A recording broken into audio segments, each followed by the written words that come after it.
Buenas tardes. Uy, qué gusto ver un público que también es valiente, que también reflexiona y que le preocupa nuestra sociedad y nuestro México. Buenas tardes. Estamos muy agradecidos por su presencia en esta Feria Internacional del Libro en Guadalajara para presentar la más reciente publicación de Anabel Hernández, La historia secreta, AMLO y el cártel de Sinaloa. Un libro que desde su lanzamiento hace 8 meses se ha posicionado en los primeros lugares de venta en tiendas digitales y librerías físicas. Más de 70,000 ejemplares vendidos gracias a sus lectores. La autora no ha dudado en llamarlo el libro más ambicioso de su carrera. Voy a abrir una cita y pongamos mucha atención. Anabel Hernández ha hecho trabajos de investigación de primer orden. Es una mujer profesional en el periodismo y valiente. Es una mujer excepcional. Fin de la cita. En efecto, sabemos que Anabel Hernández es esto y mucho más, pero lo más importante es que estas palabras de reconocimiento las pronunció el mismísimo López Obrador en una de sus tantas mañaneras. ¿Y qué ha pasado desde ese día hasta hoy? El trabajo periodístico de Anabel no ha hecho más que crecer, manteniendo firme su principal objetivo, denunciar el sistema criminal imperante en México. Ahora, Anabel nos compartirá los pormenores de la investigación. Sin embargo, es fundamental resaltar desde el comienzo de este evento su integridad y objetividad como periodista. Como ella misma dice en las primeras páginas, no hay ninguna predisposición negativa contra nadie, contra ningún político ni ningún partido. Desde luego, una clara muestra de esto es toda la extensa obra que hemos tenido el honor de publicar bajo el sello Grijalbo. De nuevo, en palabras de la propia Anabel, el momento para revelar sus investigaciones nunca ha sido elegido al azar. Siempre ha esperado a tener elementos sólidos. Tampoco ha dudado ni un momento en dar un paso hacia adelante. Y ahí radica su valentía. Nunca ha encontrado razón válida para posponer la divulgación de información sobre autoridades implicadas en el crimen organizado, el peor cáncer de nuestro país. Una vez más, el periodismo de Anabel cuestiona de manera frontal y rigurosa al poder, pero sobre todo busca despertar conciencias para cambiar lo que podría parecer un destino fatal. La historia secreta, AMLO y el cártel de Sinaloa abre una conversación urgente y muy necesaria en estos tiempos tan turbulentos. Y por eso es que hoy estamos aquí reunidos para establecer esos puentes imprescindibles entre la autora, los medios y su público. Si les parece, dejo la palabra a Anabel Hernández.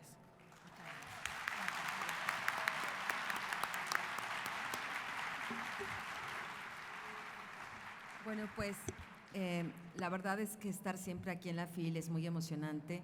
Para mí, cuando estoy escribiendo mis libros, este es el momento que sueño. El momento de poder ver sus rostros, el momento de poder estrechar sus manos, el momento de vernos a los ojos, ¿no? Y confrontarnos con esta situación que estamos viviendo y confrontarnos con la verdad. Hacer los ejercicios de verdad en este país cada vez se vuelven más difíciles, cada vez se vuelven más peligrosos. Vivimos como una especie de hipnosis colectiva. No sé si ustedes lo sienten así, ¿no? Como que estamos drogados.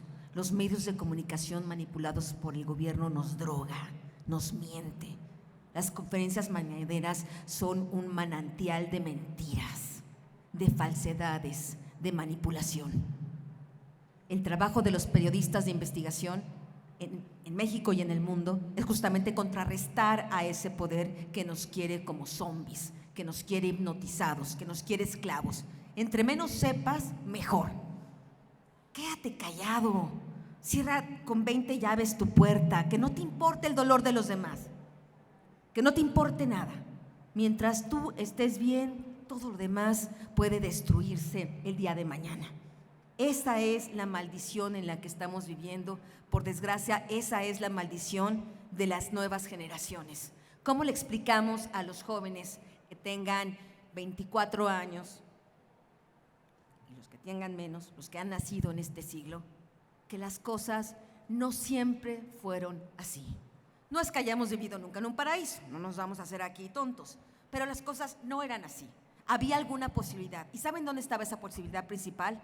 En que había un corazón latente en la gente, que la gente no estaba hipnotizada, que la gente después de 70 años del PRI ya estaba intoxicada, que dijo ya basta. Era muy clara la verdad, por más que nos quisieran mentir, por más que quisieran tapar el sol con un dedo, era tan clara la verdad que había un deseo enardecido de decir ya basta. Hoy ese deseo está como dormido, como drogado, como si alguien nos hubiera sedado para mandarnos al matadero de nuestra democracia, al matadero de nuestra unión como país que ya no existe, estamos polarizados, al matadero de nuestra esperanza, al matadero de nuestros hijos, de nuestros nietos. Yo no sé ustedes, pero yo soy de las que dice no, conmigo no. ¿Es dolorosa la verdad? Lo es. Ojalá este tipo de libros no tuvieran que nacer nunca, ojalá de verdad. Yo sería la primera en decir, prefiero meterme a cocinar, que cocino muy bien. Un día tendré que hacer libros de recetas si la editorial me deja, ¿verdad? Pero claro que me gustaría tener otra vida, no me gustaría vivir en el hoyo, en la cloaca en la que he vivido en los últimos 24 años de mi vida investigando estas corruptelas, el crimen organizado, el narcosistema en el que vivimos, ¿no? Ojalá no fuera así, pero mientras sea así, alguien tiene que hacer, como quien dice, el trabajo sucio, entre comillas. Alguien tiene que ir ahí, nadar ahí, escuchar esos testimonios, descubrir las mentiras para venir a decirlas en foros como este. Eso me ha generado el odio consecutivo de cada presidente de la República que ha gobernado en este siglo.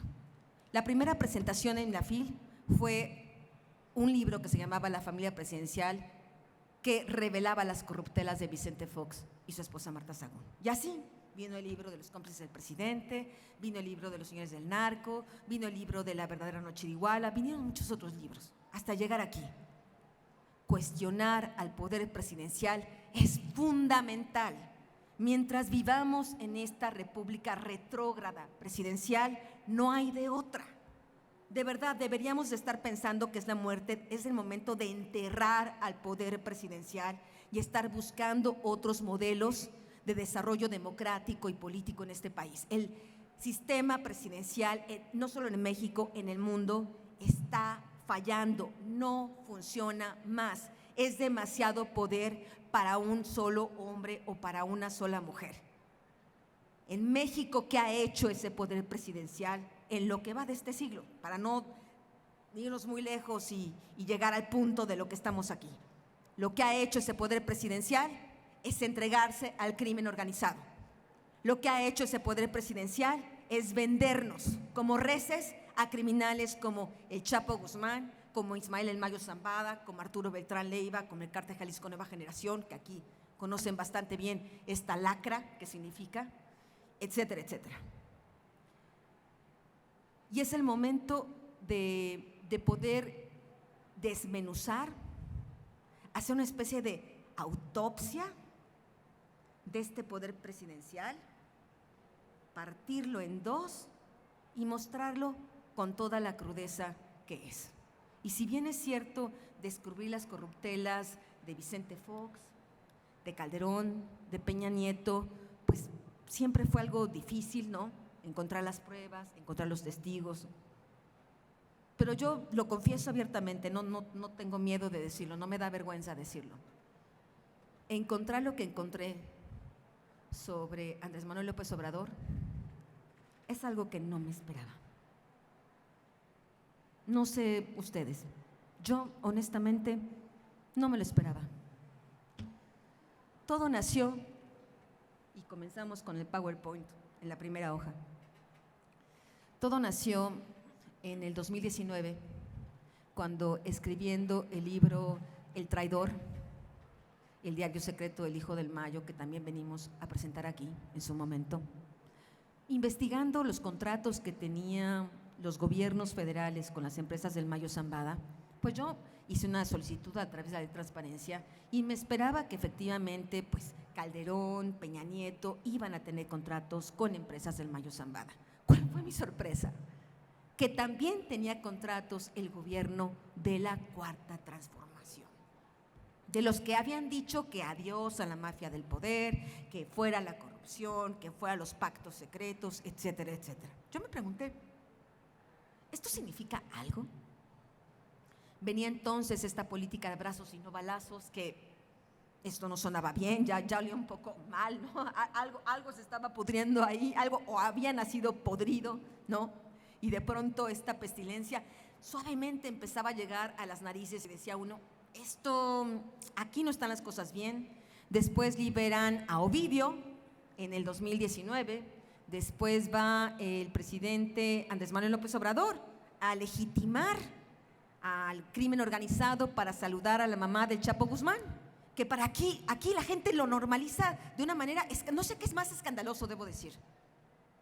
Si el saludo del presidente a la madre de un criminal de la magnitud de el Chapo Guzmán, o que la gente se lo tragara, que la gente no le reclamara. No sé qué es más indignante, yo todavía tengo que luchar con eso, tengo esa pregunta en mi cabeza, en mi alma, ¿no? ¿De qué me indigna más? ¿A este corrupto cínico o a la gente que simplemente está de nueva cuenta en este trance de hipnosis? Y es ahí cuando me encuentro sentada en una sala muy elegante en la Corte de Distrito Este de Nueva York en el año 2020. Eran los tiempos del COVID, cuando nadie podía viajar. Se acordarán que Estados Unidos cerró totalmente sus fronteras, etcétera, etcétera. Ustedes se preguntaban, ¿yo por qué estaba ahí? Yo estaba ahí porque el Departamento de Justicia de Estados Unidos había pedido mi ayuda para el caso de Genaro García Luna, que como ustedes saben fui la periodista que lo descubrió, lo denunció y arriesgué mi vida por eso. Cuando el Departamento de Justicia me pidió mi ayuda, yo dije sí, porque iba a contribuir con cualquier tipo de justicia que pudiera generarse en torno a este criminal. Si me lo hubiera pedido el gobierno de México, hubiera dicho que sí. ¿Ustedes creen que alguien me lo pidió? ¿Creen que López Obrador me lo pidió? ¿Creen que alguien en este país quería juzgar a García Luna? No, y les voy a decir por qué. De eso trata un poco esta historia secreta. Bueno, pues ahí sentada en la sala del juez, del fiscal, me entero que había habido una investigación abierta en la Corte de Distrito Sur de Nueva York contra Andrés Manuel López Obrador y su campaña presidencial. Habían descubierto, la agencia antidrogas DEA, que desde el 2005 Andrés Manuel López Obrador comenzó a recibir dinero del cártel de Sinaloa para su campaña presidencial, que en 2006 recibió más dinero que el propio Andrés Manuel López Obrador. No crean que estamos hablando del típico caso en que los narcos van y quieren conquistar al candidato y que están pidiéndole pues acepte nuestro apoyo. No. Aquí en este caso, y eso me lo dijeron autoridades del gobierno de Estados Unidos y después lo pude saber reconstruyendo los hechos con los propios protagonistas de la historia, narcotraficantes que estuvieron presentes ahí, de que en este caso quien pidió el dinero fue López Obrador. Mandó a 2 integrantes de su equipo en un encuentro que se llevó pues justamente ahí en Nuevo Vallarta a pedir este dinero. Quienes contribuyeron en este dinero fue Alfredo Beltrán Leiva, Arturo Beltrán Leiva, el Mayo Zambada, el Chapo Guzmán, Edgar Valdés Villarreal, alias La Barbie, estuvo Carlos Montemayor, estuvo Nacho Coronel, un narcotraficante importante aquí de Jalisco, y entre ellos hicieron esta colecta para darle este dinero. A mí me sorprendió esta situación que comentaba la DEA. Tuve acceso a un documento que se llama Operación Polanco y ahí comenzó mi recorrido para entender si esto que estaba diciendo el gobierno de Estados Unidos era real o no. Y lo que yo me encuentro es que no solo Andrés Manuel López Obrador recibió dinero del cártel de Sinaloa en la campaña del 2006, sino también en la campaña del 2012 y en la campaña del 2018. Empezamos por partes. Cuando hay gente como López Obrador que pregunta ¿y dónde están las pruebas? Las pruebas son muy claras. Número uno, las pruebas están ante nuestros ojos, ¿no? O sea, están todos los días. Habrá que solo ver cómo dejó el país o cómo está Sinaloa en este momento para entender cuáles son las pruebas, ¿no? Donde el gobierno declina ser gobierno porque la señora Claudia Sheinbaum no puede entrar a Sinaloa y poner orden, pues porque ella también es parte de este sistema criminal y recibió dinero en su campaña presidencial de las mismas dos facciones que hoy están en disputas, de los Zambada y del Chapo Guzmán. Pero entonces estamos hablando de que cuando comienzo a investigar cuáles son las pruebas, hay pruebas específicas y fehacientes. Está el testimonio del rey Zambada, Jesús Zambada García, el hermano del Mayo Zambada, que en el juicio del Chapo Guzmán y en el juicio contra Genaro García Luna declaró ahí de manera jurada ante el juez Kogan, que llevaba la Corte Distrito Este de Nueva York, que él personalmente entregó al menos $7 millones a la campaña de Andrés Manuel López Obrador a manos de un jefe policíaco llamado Gabriel Regino. Era el subsecretario de Seguridad Pública cuando Andrés Manuel López Obrador era todavía jefe de gobierno de la Ciudad de México. Este dinero se entregó cuando Andrés Manuel todavía era jefe de gobierno de la Ciudad de México y después sale, recordemos, renuncia a la jefatura de gobierno y se va a buscar la candidatura presidencial. Entre los que participaron en estos encuentros para recoger los dineros para el 2006 estaba Pancho León, un empresario de la comarca lagunera a quien el PRD hizo candidato a la alcaldía, si no me equivoco, de Gómez Palacios. Estaba el empresario Emilio Dip, estaba la Barbie, estaba el Grande, estaba Carlos Montemayor, alias El Charro, estaba Arturo Beltrán Leiva, estaba un personaje muy importante que se llama Roberto López Nájera. Hay este encuentro en Nuevo Vallarta y Arturo Beltrán Leiva, que era un hombre bastante desconfiado, cuando se encuentra cara a cara con la gente de Andrés Manuel López Obrador, le dice, bueno, yo quiero saber si de verdad estamos hablando de que de verdad López Obrador me está viniendo a pedir dinero, ¿no? Porque qué tal que si hay un abusivo, ¿no?, que viene a pedir dineros que no son para la campaña, y Arturo quería saber que su inversión estaba garantizada. Y es así cuando hay la primera llamada telefónica entre Arturo Beltrán Leiva y Andrés Manuel López Obrador para garantizar que efectivamente ese dinero era para su campaña. Este dinero se entregó en una casa en Polanco, por eso la investigación de la DEA se llama Operación Polanco. Ustedes recordarán que yo en enero justamente de este año presenté por primera vez esta investigación de la Operación Polanco, de lo que había investigado la DEA. Ese mismo día, 2 medios de comunicación de Estados Unidos, ProPublica e Insider Crime, publicaron exactamente la misma información horas después de que yo la publiqué. Y bueno, esto finalmente causó el primer cisma al gobierno de López Obrador. López Obrador nunca antes había perdido, la compostura, ¿no? Como que siempre había estado en un lugar cómodo. Esa situación de que se revelara por primera vez este secreto tan bien guardado durante tantos años lo sacó totalmente de su confort, y es así cuando en las calles de México comenzaron a correar el verdadero nombre que se merece López Obrador: narcopresidente. Y esa situación realmente lo sacó totalmente de contexto. Yo hablé directamente con un integrante del equipo de la Barbie, un lugarteniente. Hablé con él en el 2021. Esta persona está encarcelada en una prisión mexicana. Esta persona colaboró con el gobierno de México en diferentes casos y hablé directamente con él. Lo hice directamente y también lo hice a través de una abogada, de la abogada de este narcotraficante que ya estaba prisionero. Ella me ayudó a mandarle las preguntas que yo quería plantearle sobre Andrés Manuel López Obrador. Audio número 1. ¿Y tú sabes si tu jefe le dio dinero a la empresa, más bien de tu jefe de la organización, le dieron dinero a la campaña de López Obrador? En la de López Obrador, en la del 2020, Ajá, ¿por qué sabes algo? sí, Sí, ¿sabes que sí? 25 millones de dólares. Ándate. ¿Y te acuerdas quién? Y ándate, te digo, ¿y te acuerdas quién, cómo, cuándo? Todos hicieron la cooperacha. Todos hicieron la cooperacha. ¿Y te acuerdas cómo entregaron esa feria? ¿Cómo? ¿Te acuerdas cómo entregaron esa feria? La mandaron, tuvo que ver también el 19.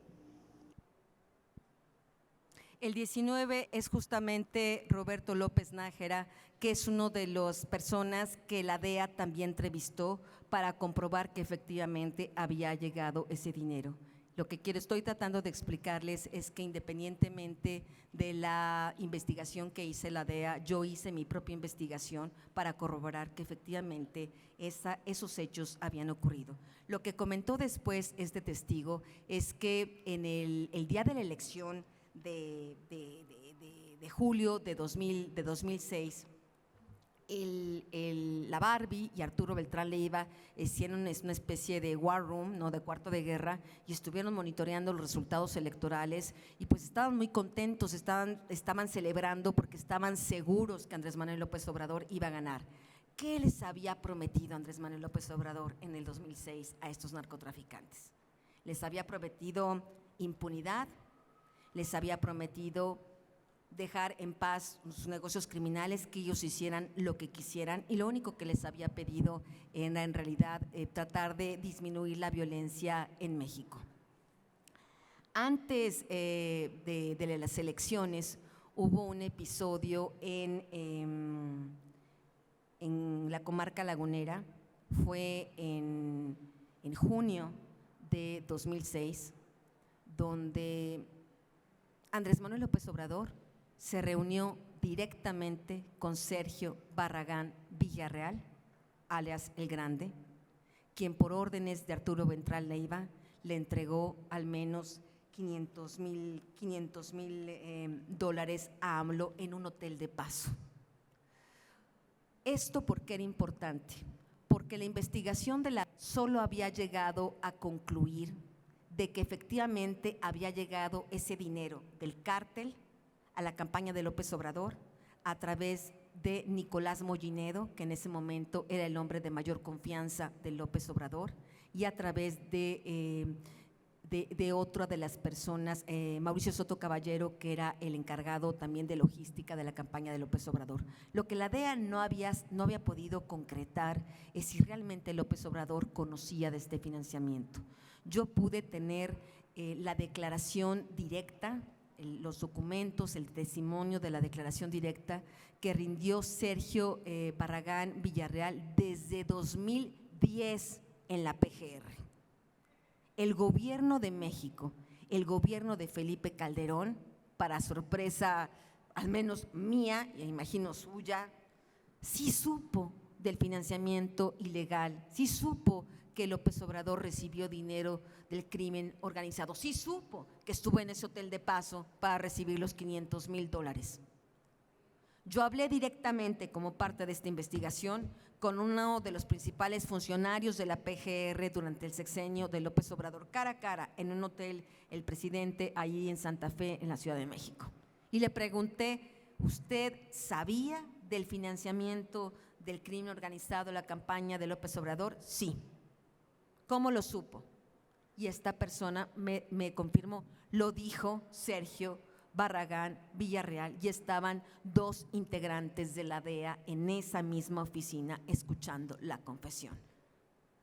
¿Por qué no hizo nada el gobierno de Calderón? Si se supone que eran archienemigos, ¿no? O sea, la historia que nos han contado todos, Calderón era archienemigo de Andrés Manuel López Obrador. ¿Por qué no se hizo nada?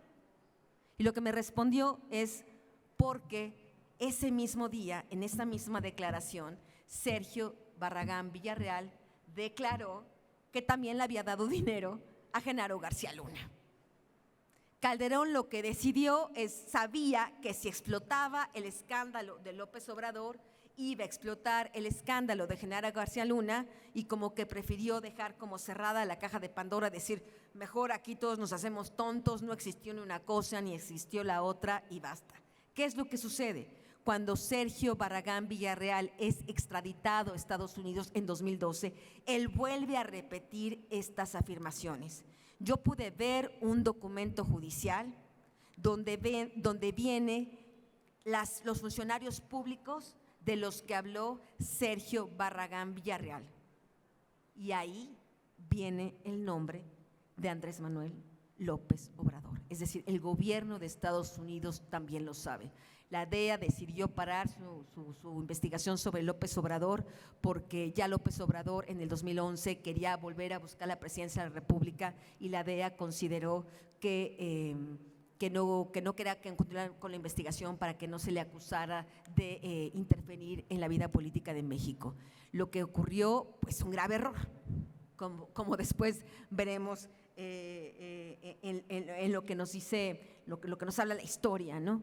En el 2012, Andrés Manuel López Obrador, cuando vuelve a buscar la presidencia de la República, vuelve a recibir dinero del crimen organizado.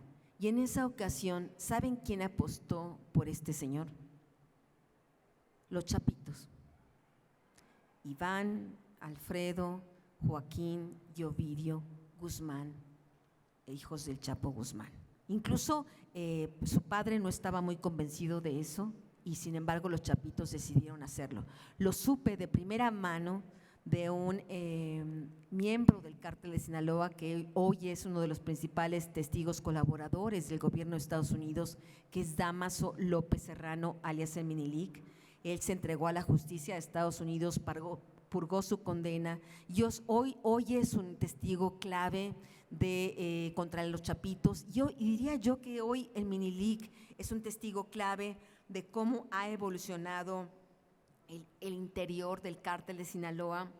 En el libro La Historia Secreta viene exactamente cómo los chapitos se convirtieron en los chapitos, cómo los chapitos entraron al negocio del fentanilo, cómo nace la pandemia del fentanilo. La historia está aquí, y cómo realmente esta pandemia del fentanilo, esta producción masiva de este opiáceo sintético en México ocurre durante el gobierno de Andrés Manuel López Obrador. ¿Por qué López Obrador liberó a Ovidio? Los chapitos le habían dado dinero. O sea, no le debía solo el favor al padre por haberlo financiado en el 2006. Ella tenía una deuda personal con los hijos del Chapo Guzmán. Por eso cuando es detenido lo liberó. Después lo que sucede es que pierde, como sabemos, pierde de nuevo la elección presidencial, y en el 2018 López Obrador, ya con este partido Morena, pues intenta volver a competir por la presidencia de la República, y ahí de nueva cuenta lo vuelve a apoyar el cártel de Sinaloa. Solo que pues ya el Chapo Guzmán ya no estaba, Arturo Beltrán Leiva ya no estaba, y entonces quien lo apoya es Ismael Zambada García, el Mayo Zambada, y lo apoyan los chapitos. Pude hablar directamente con personas, con integrantes del grupo del Mayo Zambada. Este testigo me consta, porque lo vi en las circunstancias, que puedo afirmar categóricamente que es uno de los principales testigos del gobierno de Estados Unidos, también contra los chapitos, pero también contra Rubén Rocha Moya, hoy gobernador de Sinaloa. ¿Qué es lo que pasa en el 2018? En el 2018, el cártel de Sinaloa no solo ayuda a Morena a llegar a la presidencia de la República, sino ayuda a Rocha Moya a ser electo senador por Sinaloa. Y es ahí cuando por primera vez el estado de Sinaloa comienza a convertirse, dijéramos, a teñirse de guinda, ¿no? habitualmente era principalmente priista, después tenía ahí algunos tintes del PAN, pero ese año, en 2008, Sinaloa se pintó de guinda. Es ahí, en ese momento, donde entre Andrés Manuel López Obrador y el Mayo Zambada comienzan a planear cómo hacer que el cártel de Sinaloa pueda ir controlando de manera política diferentes estados de la República. Y es ahí cuando se empiezan a diseñar cómo se va a ayudar a diferentes miembros de Morena a ganar gubernaturas en territorios de influencia y de interés del cártel de Sinaloa. Y es ahí cuando llegamos al año 2021, donde desde el inicio de ese año yo recibí información de personas que estuvieron directamente presentes en las reuniones entre el Mayo Zambada, Andrés Manuel López Obrador y Rubén Rocha Moya, para que Rubén Rocha Moya fuera el candidato del cártel de Sinaloa. Rubén Rocha Moya también recibió apoyos y dineros de los Chapitos, y es así como este señor se convierte en el primer, si se puede decir, en el primer narcogobernador morenista del estado de Sinaloa, con todas las consecuencias que eso implica. Después vino, por supuesto, Alfonso Durazo, el candidato de Sonora, y empezaron así a plagarse diferentes estados, llegaron a ser gobernados, ganaron gubernaturas Morena gracias a esa complicidad con el cártel de Sinaloa. En el año 2021, los Chapitos no solo ayudaron a Rubén Rocha Moya económicamente, sino también lo ayudaron juntándole, haciéndole propaganda, llamando al voto, obligando a la gente a votar.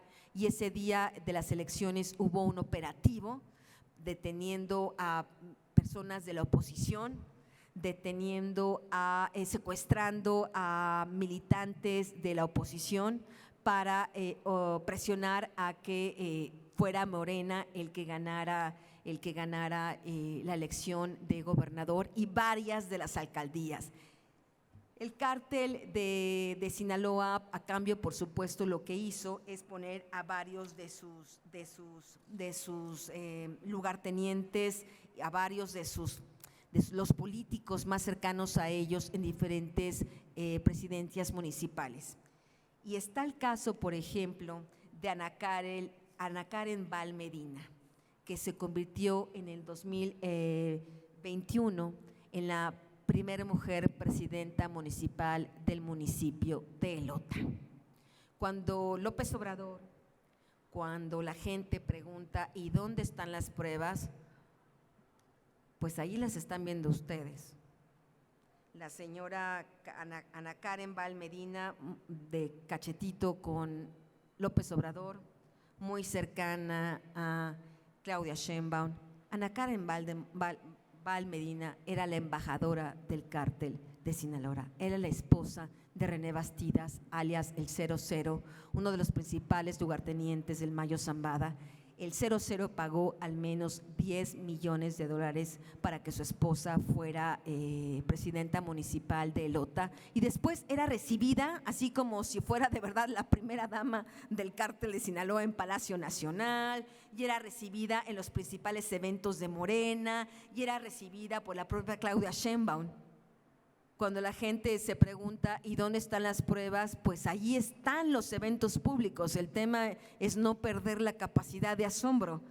El tema es no porque estos sean cínicos, esto deja de ser escandaloso. Y creo que es uno de los peores fenómenos que ocurrieron en este sexenio. Era tal el cinismo, el desparpajo con el que se hicieron todas estas cosas, imagínense. O sea, estas fotografías circularon por redes sociales, ¿no? El cártel, pues, por supuesto, pues estaban felices, ¿no? La embajadora del cártel recibida como gran señora en Palacio Nacional, ¿no? Y todo esto a la luz de todo el mundo, ¿no? Y este cinismo es lo que fue vacunando poco a poco a la Cuarta Transformación. Por eso, o sea, vino la liberación, vinieron los abrazos no balazos, vino la liberación de Ovidio, vino el saludo a la mamá del Chapo Guzmán y empezaron a ver todos estos episodios. Empezó el presidente a decir que el narco es pueblo, ¿no? Empezó a decir el presidente casi a hablar bien de los narcos, ¿no? Atacaba mucho a los periodistas, pero ¿cómo hablaba de manera muy gentil hacia los narcotraficantes?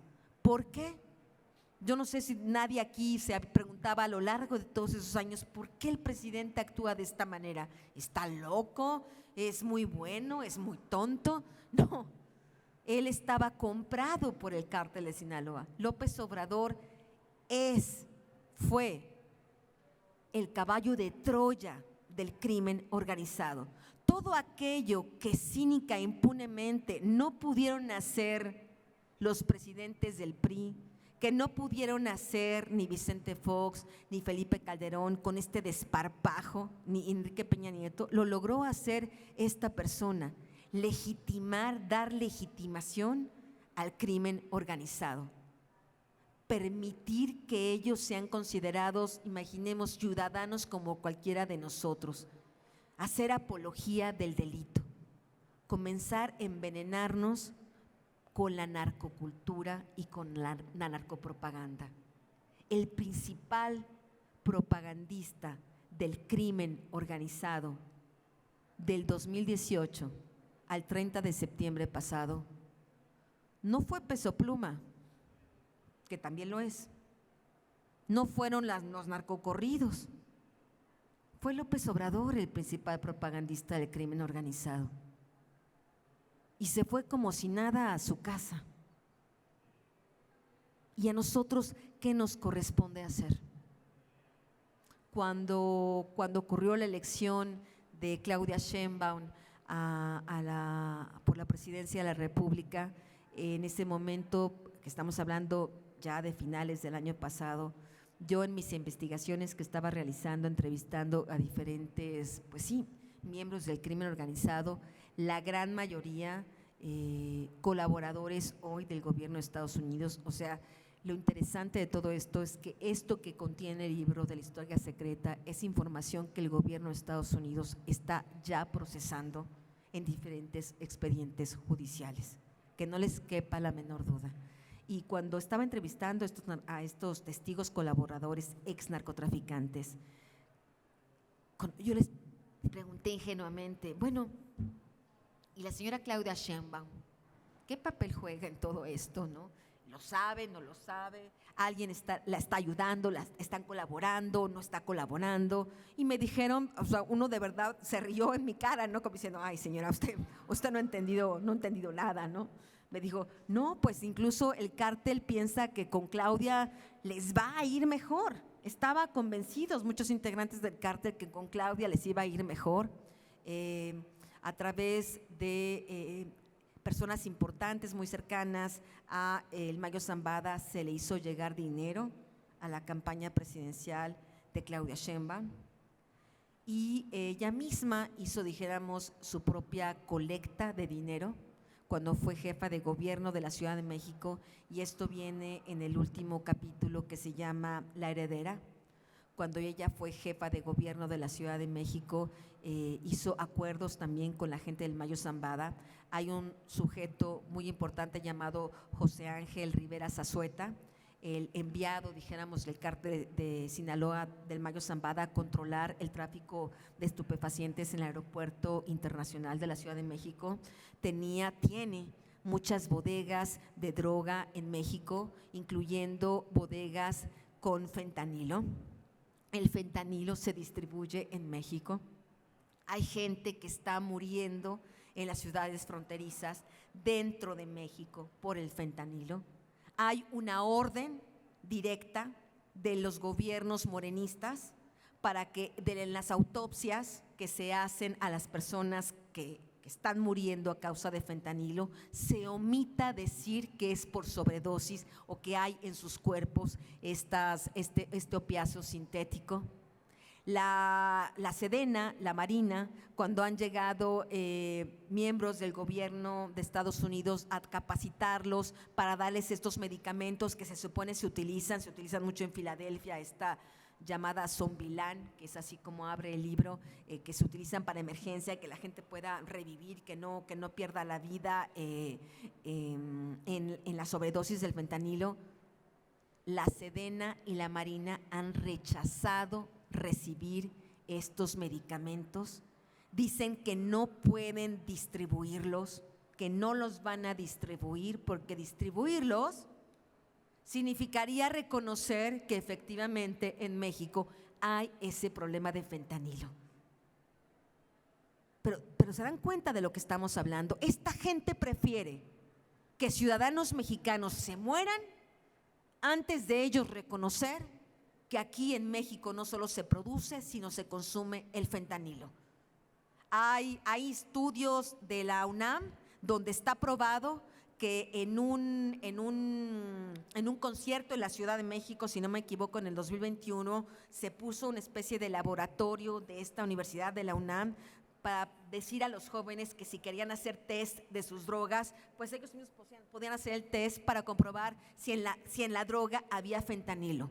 En el 80% de las muestras que esta universidad hizo, había presencia de fentanilo en ese, simplemente una muestra así como al vuelo en ese concierto de la Ciudad de México. De eso estamos hablando, y de eso son las cosas que el gobierno no quiere decir. No quiere decir porque están coludidos con los principales traficantes de fentanilo, que es justamente el cártel de Sinaloa.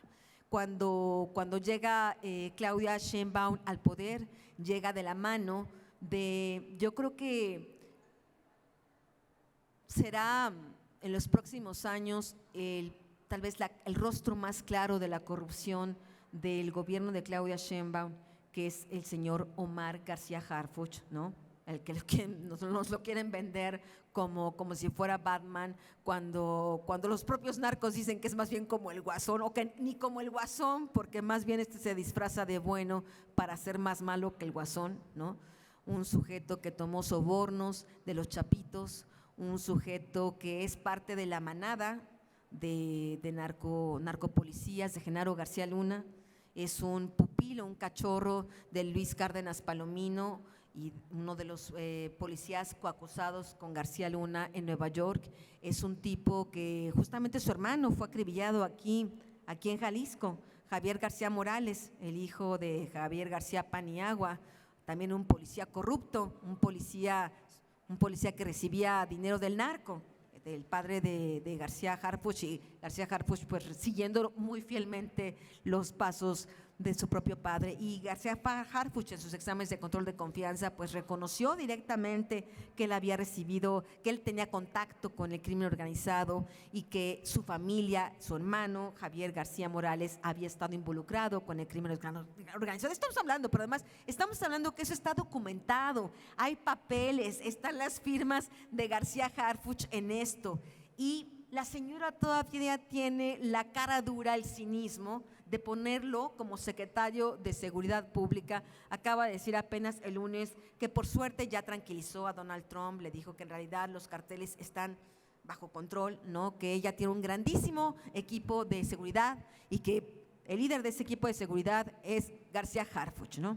Pues imaginemos la cara que habrá puesto Donald Trump a saber esto, sobre todo porque García Harfuch es uno de los que está siendo investigado no solo por corrupción. El señor García Harfuch le copió las malas mañas a Genaro García Luna. No solo es cuestión de corrupción lo que este señor hace, no solo es cuestión de dame dinero los carteles y yo me doy la vuelta. No, el propio Omar García Harfuch tiene su propia red de tráfico de drogas a través de uno de sus sobrinos, cuyo nombre está revelado aquí en las últimas páginas de la Historia Secreta. Entonces, cuando estamos viendo que este libro sacó de quicio al presidente de la República, cuando publiqué este libro, en vez de las loas, ¿no?, del presidente, empezaron los insultos, las persecuciones, la censura, me di cuenta perfectamente que había dado en el clavo. Y cuando detuvieron a el Mayo Zambada, el 25 de julio pasado, fue como la cereza del pastel. Yo me acuerdo, no sé si alguno de ustedes vio esta entrevista que está ahí en YouTube. Quien no lo haya visto, pues a lo mejor valdría la pena de verla, ¿no? Una entrevista muy álgida que tuve con la señora Adela Micha, donde ella me preguntaba que dónde estaban las pruebas, le estaba explicando la metodología, le estaba explicando cómo se hace el periodismo de investigación, ¿no? Ella nunca lo ha hecho, pero bueno, pensé que era útil poder conversar esto con una conductora de programas, y ella me preguntaba, pero ¿tú estás segura, exactamente segura de lo que estás diciendo, de que López Obrador se coludió, que recibió dinero del cártel de Sinaloa? Yo le dije, no tengo la menor duda. Yo no tengo la menor duda que esto fue así. Y me decía, ¿y tú crees que López Obrador finalmente pues pagará las consecuencias de esto? Y yo le dije, sí lo creo, honestamente sí lo creo. Le digo, el tiempo me dará la razón. Lo que yo no esperaba, honestamente, es que el tiempo iba a transcurrir tan rápidamente, ¿no? Y ocurre la detención de el Mayo Zambada, y la cara, no sé si la vieron, de López Obrador al día siguiente estaba como le estaba dando un patatús, ¿no? Se podría decir coloquialmente hablando, ¿no? Estaba a punto del infarto, ¿no? El pobre hombre, primero 12 horas de silencio total, mutis, nada. Habían detenido a el narcotraficante más poderoso de México y el señor no dijo nada. Y cuando abrió la boca fue para decir, les juro que yo no fui, ¿no? Señor Mayo, le juro que yo no participé en esto. Nosotros no tuvimos nada que ver, o sea, como lavándose las manos de decir, por favor, ¿no? Y casi abogando para que se lo devolvieran, ¿no? Casi pidiendo explicaciones al gobierno de Estados Unidos de por qué se lo llevaron, ¿no? ¿Por qué se llevaron la estabilidad, ¿no?, del país, ¿no? Luego los acusó a los gringos de que por el que se llevaron al Mayo había guerra en Sinaloa, ¿no? O sea, ya entendimos quién gobierna Sinaloa, ¿no?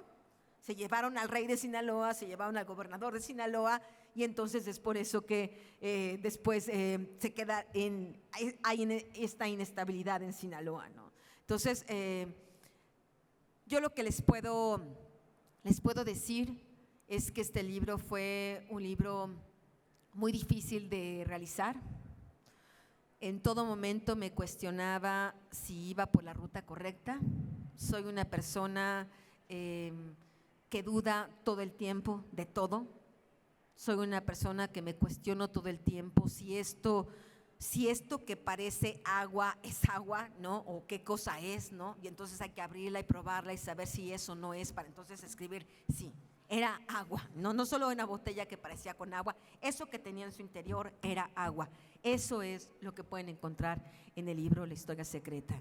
Y bueno, lo que les puedo decir es que el Mayo Zambada, después de algunas ya semanas en prisión, la información que recibí justamente de personas del gobierno de Claudia Sheinbaum, porque ella ya lo sabe, es que Ismael El Mayo Zambada pues ya está, coloquialmente, como se dice, soltando la sopa en Estados Unidos.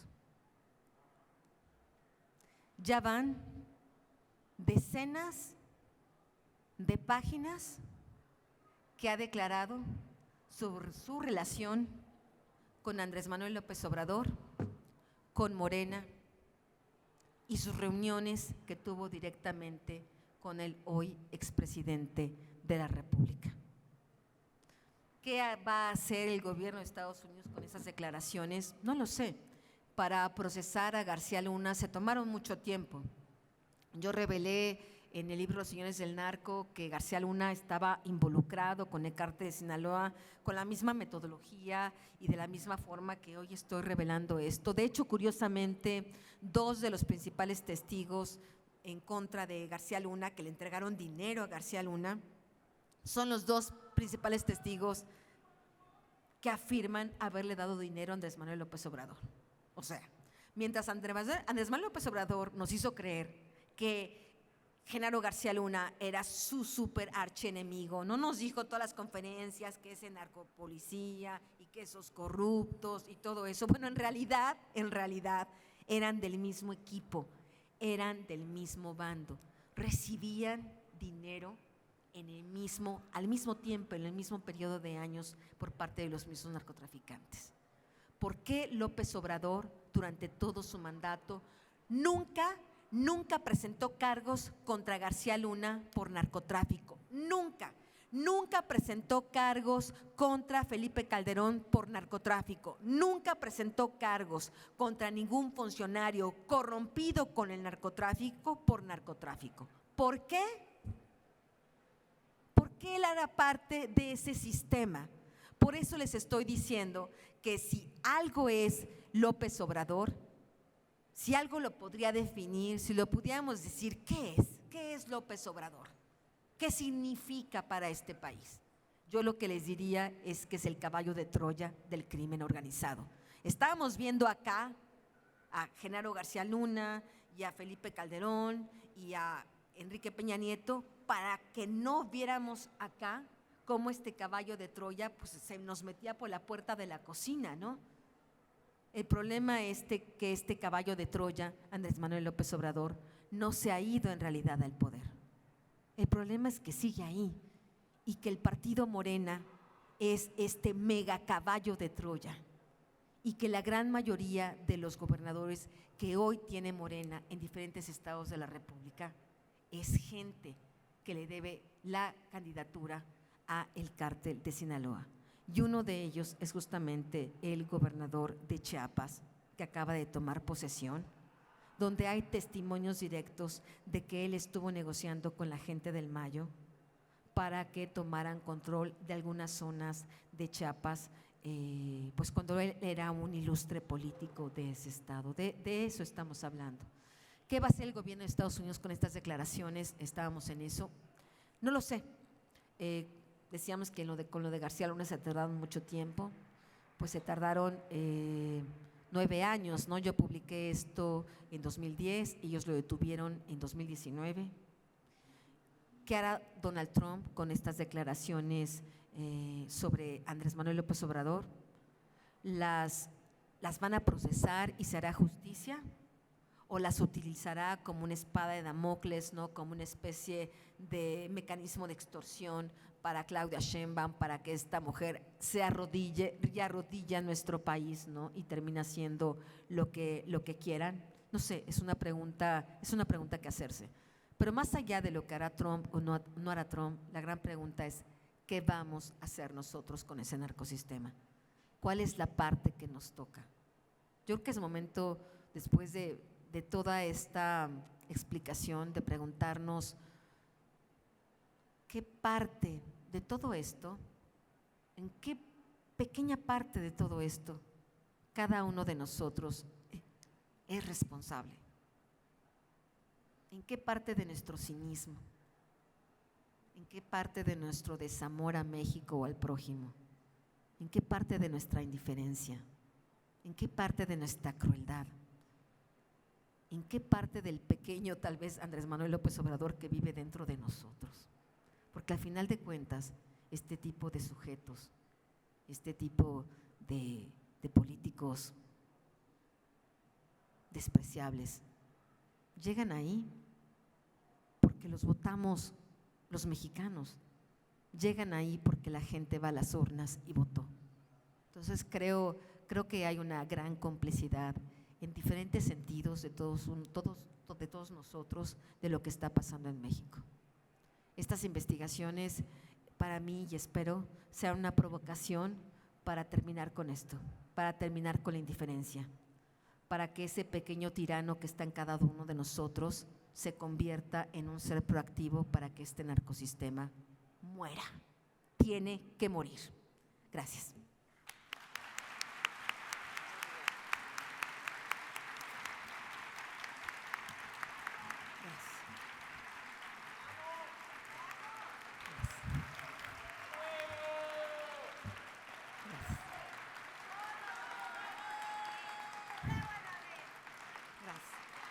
Gracias con mucho.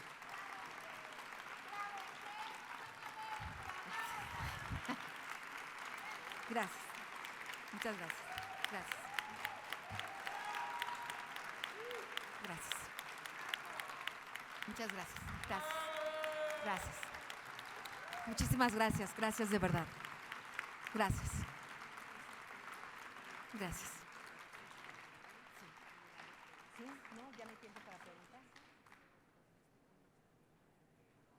No, a mí me gustaría que hubiera preguntas. Bueno, vamos a iniciar. Tenemos tiempo para 3 preguntas porque vamos a tener después una firma de libros que será aquí mismo y lo haremos con todo el orden del mundo. Entonces les pido por favor que alcen su mano y el equipo que tiene los micrófonos estamos listos. Aquí al centro hay un señor.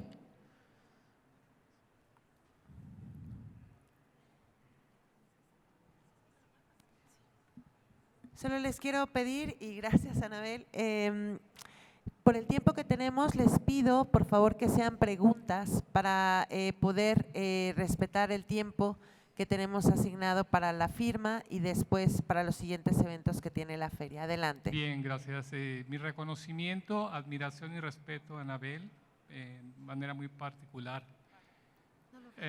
Aquí estoy, perdón, aquí, para no tapar a nadie acá, perdón. Es de tipo más personal porque la pregunta que tenía en mente la respondiste y un poco desalentado me quedé con qué va a pasar, cuál es el desenlace de esto, ¿verdad? Todos tenemos un sueño y quisiéramos haberlo hecho realidad de ya sabemos qué, de todo esto que está sucediendo. Pero es personal. ¿Cuánto más tiempo tienes tú en tu vida para seguir en este camino que has tomado de periodismo? Es una pregunta personal. ¿Hasta cuándo tenemos a Anabel? ¿Para cuándo tenemos a Anabel? ¿Para cuánto tiempo? Adelante.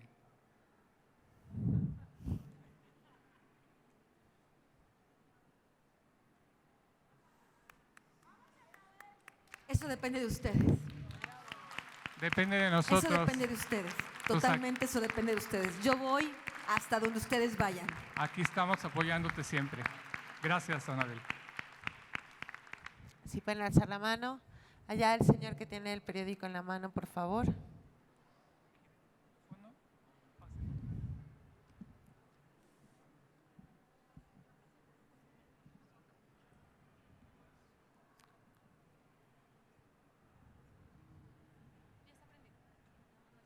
Bueno, pues más que pregunta es decirle que usted es muy buena para expresar una sarta de mentiras, que lo único cierto que dijo es que el PRI gobernó 70 años. ¿Su pregunta?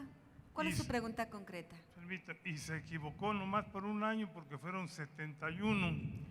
Y de Gracias. aquí en adelante usted va a tener Le mucho agradezco trabajo. mucho. No. Vamos. No.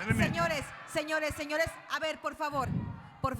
Aquí se trata de un foro abierto. Permíteme un señor. Dicen que no hay libertad señor. de expresión. Señor, yo estoy teniendo respeto por usted. Tenga respeto por lo que estoy diciendo, por Sí, favor. de aquí en El adelante. señor tiene derecho a preguntar. ¿Cuál es su pregunta? Solo dágame la pregunta. Nomás lo que le digo, de aquí en adelante No, usted su va a tener pregunta. mucho trabajo Su pregunta. durante muchos años, porque ahí le pregunta. vienen los 70 de Morena. Está bien. Imagínese.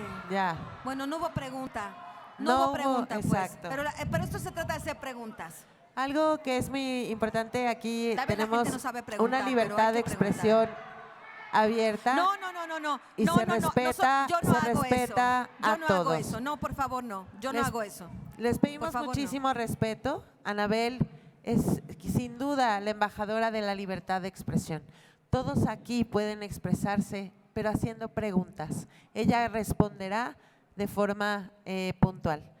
¿Usted tenía una pregunta?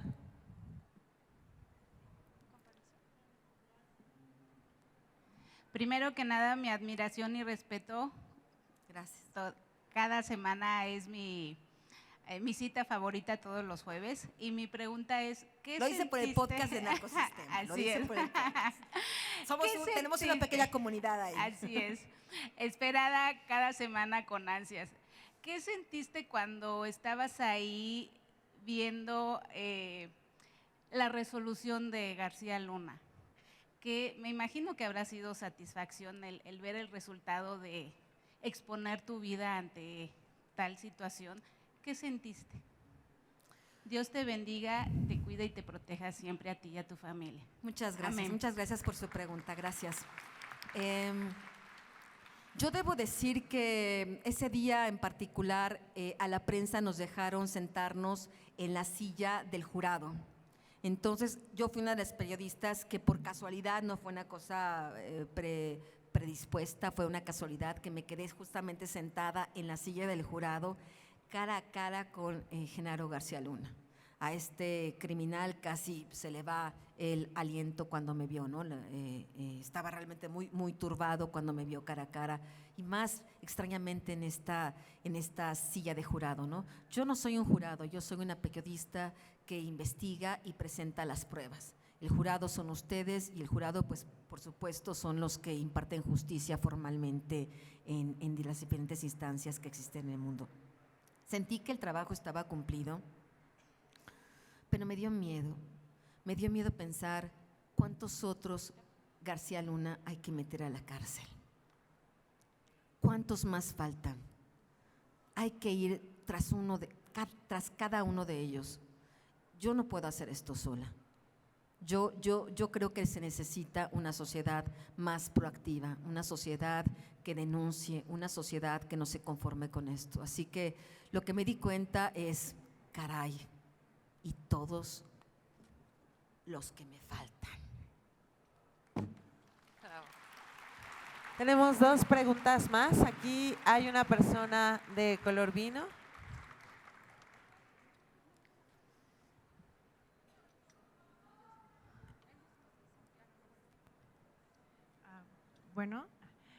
Bueno, primero que nada estoy muy emocionada.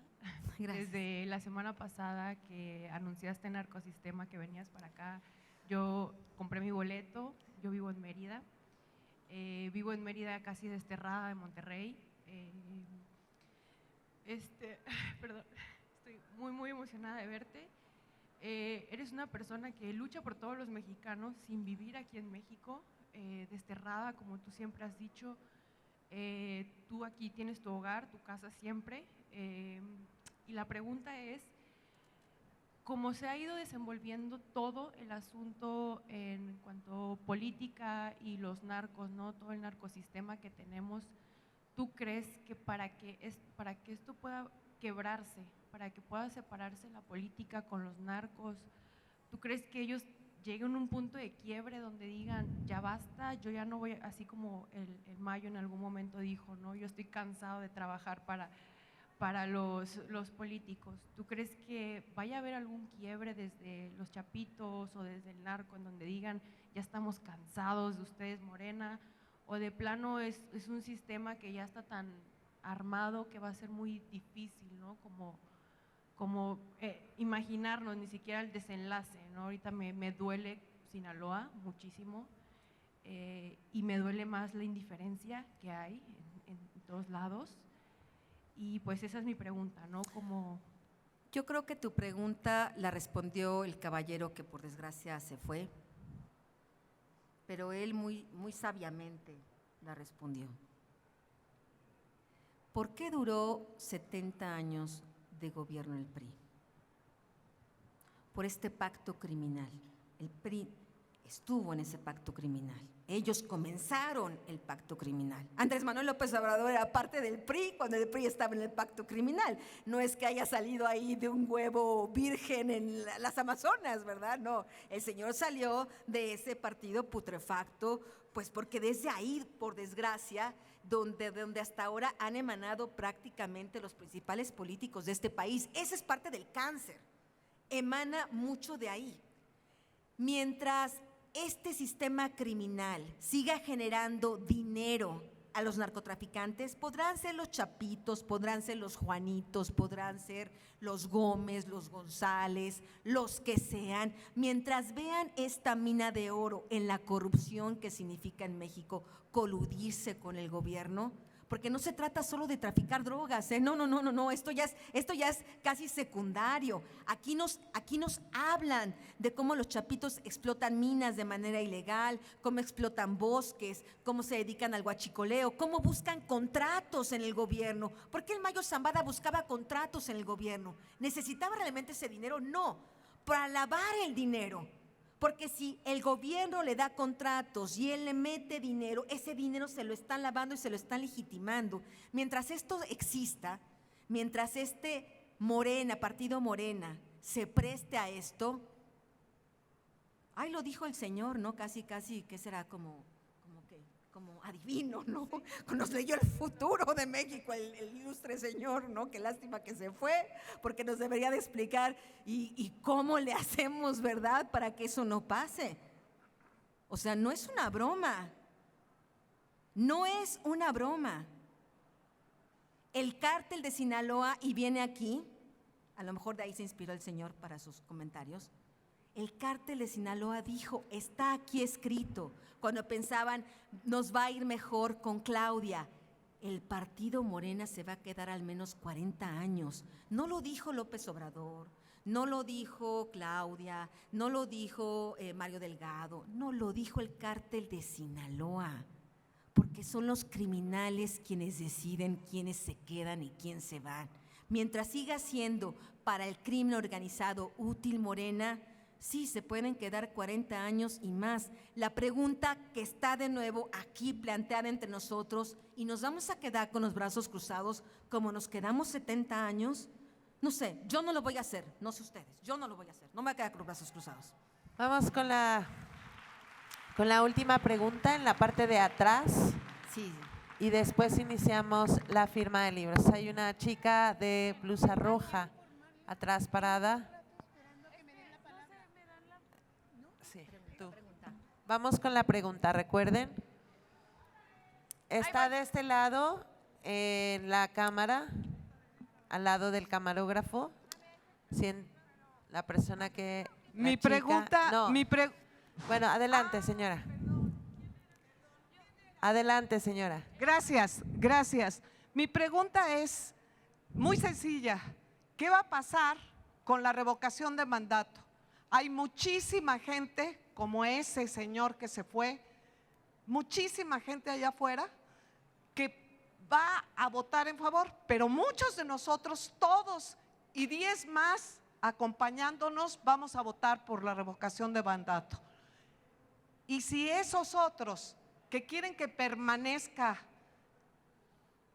Morena, la 4T o la quinta o el cuarto piso o lo que sea, votan a favor de que quede Claudia Sheinbaum o a lo mejor logramos que se vaya, ¿qué pasa? ¿Andrés Manuel no va a querer regresar? Gracias. Es una pregunta interesante. La verdad, no tengo una respuesta para lo que pasará para la revocación de mandato. Lo que está pasando en México es tan veloz, no sé si lo están viendo, es así, está pasando así. La descomposición es todos los días. No sé si llegaremos a la revocación de mandato. E irónicamente, y justamente hoy lo conversaba con mis editores, a quien por cierto Penguin Random House les agradezco siempre muchísimo su confianza en mí para poder publicar estos libros incómodos y pues afrontar la censura y las presiones del gobierno, de todos los gobiernos. La pregunta es, hoy, aunque no lo crean, mucho de lo que va a pasar en México está en las manos de 3 narcotraficantes que están en Estados Unidos, que es Ismael Zambada García, que es Joaquín Guzmán López y su hermano Ovidio. Ellos tienen las llaves maestras con todo lo que conocen, con todo lo que les consta para poder desbaratar a Morena. ¿Lo harán? ¿No lo harán? ¿Qué hará el gobierno de Estados Unidos con esa información? Los periodistas tenemos que buscar esas declaraciones hasta por debajo de las piedras, ¿no? Por desgracia, si no hay juicio contra el Mayo Zambada, si no hay juicio contra los Chapitos, esas declaraciones que estamos esperando escuchar, cómo, cuándo, dónde, por qué, no las conoceremos. La estará utilizando el gobierno de Estados Unidos, como decíamos, como moneda de cambio o, quién sabe, para procesar tal vez algún día muy lejano a gente como López Obrador o como Claudia Sheinbaum o como Rubén Rochamoya o como Alfonso Durazo o como el propio Harfuch, ¿no? Pero depende justamente de eso. Así que estamos viviendo tiempos muy intensos donde yo no veo a tan largo plazo de la revocación de mandato. Yo creo que todo va a pasar de manera muy, muy veloz y hay que estar atentos, porque aquí el tema es, ok, y cuando caiga Morena, porque caerá tarde que temprano caerá, yo no creo que los mexicanos tengamos esta alma masoquista, ¿no? Pareciera, pero no lo creo. La pregunta es, ¿qué va a llegar después? Y creo que es ahí donde tenemos que estar trabajando como sociedad, construir lo que va a venir después, construir de verdad lo que tiene que ser nuestra democracia. ¿Quiénes van a encabezar eso? ¿Los políticos de siempre? ¿Los del PRI? ¿Los del PAN? ¿Los de Convergencia? ¿Quién? ¿Los del Partido Verde? ¿Los del PT? ¿Quiénes? Yo creo que debemos de ser nosotros. Yo creo que es el momento en que los ciudadanos tenemos que subir al poder y tratar de cambiar las reglas del juego, cambiar el sistema presidencial, regresar a las instituciones que hoy están desmantelando, mejorar el poder judicial, regresarlo a como estaba y por supuesto mucho mejorarlo porque tenía muchas fallas, resolverlas no es lo que hicieron, etcétera, etcétera. Creo que somos los ciudadanos los que tenemos la batuta en esta historia y creo que tenemos que empoderarnos. Creo que el problema que falta a los mexicanos es empoderarnos. De verdad, un día les voy a contar mi historia. Y yo creo que tal vez no haya una mexicana más pequeña y no haya una mexicana que haya sufrido tantos tipos de violencia durante casi toda mi vida como yo. Y estoy aquí porque creo que yo no voy a aceptar ser la víctima de nadie. Tampoco quiero ser la victimaria. No voy a ser la víctima de nadie, pero quiero luchar. Quiero levantarme y luchar cada día. Espero que al menos eso quede de esta conferencia. Bravo, Anabel, bravo. Un orgullo, sin duda, un orgullo para Penguin Random House editar a Anabel Hernández. Gracias a todos. Vamos a iniciar con la firma de libros. Lo vamos a hacer de la manera más ordenada posible. No hace falta siquiera que se paren de su lugar. Quédense sentados, lo vamos a hacer por filas. Tenemos ya la logística hecha para que en cuanto firmen puedan salir sin ningún tipo de problema. Gracias a todos, Anabel. Gracias. Te queremos. Gracias. Muchísimas gracias, señora. Gracias. Muchas gracias, señora. Gracias.